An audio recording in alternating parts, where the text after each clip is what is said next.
மக்கள் புரிந்து கொண்டார்கள். உங்களுடைய முகம் மக்களுக்கு தெரிந்துவிட்டது. வருகின்ற சட்டமன்ற பொதுத் தேர்தலில் திராவிட முன்னேற்ற கழக தலைமையில் அமைக்கப்பட்ட கூட்டணி மிகப்பெரிய படு தோல்வி அடைவது உறுதி. மக்கள் அவரால் ஆட்சி அகற்றப்பட நீங்கள் துணை நிற்பீங்களா? திராவிட முன்னேற்ற கழகம் ஆட்சிக்கு வந்த பிறகு வீட்டு வரி 100% ஏற்றப்பட்டு விட்டது. மாநகராட்சியில் வீட்டு வரி 100% ஏற்றப்பட்டு விட்டது. ஆண்டுக்கு 6% வரி உயர்வு, 2 ஆண்டுக்கு 12% உயர்த்திட்டாங்க. நேற்றைக்கு அறிவிப்பு வந்துட்டு மீண்டும் 6% உயர்வு. கடைக்கு 180% வரி உயர்வு, 150% கடைக்கு வரி உயர்வு. குப்பைக்கு வரி போட்டது ஒரே அரசாங்கம் திமுக அரசாங்கம். குப்பை கூட விட்டு வைக்கல. எவ்வளவு கேவலமான அரசாங்கம்.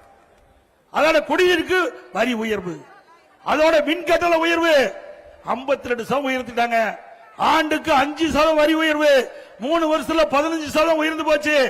இப்ப கிட்டத்தட்ட 67% அண்ணா திமுக ஆட்சி இருந்ததை விட திமுக ஆட்சியில மின் கட்டண உயர்வு. இப்படி மக்கள் மீது மிகப்பெரிய வரி சுமத்திய அரசாங்கம் மீண்டும் வர வேண்டுங்களா?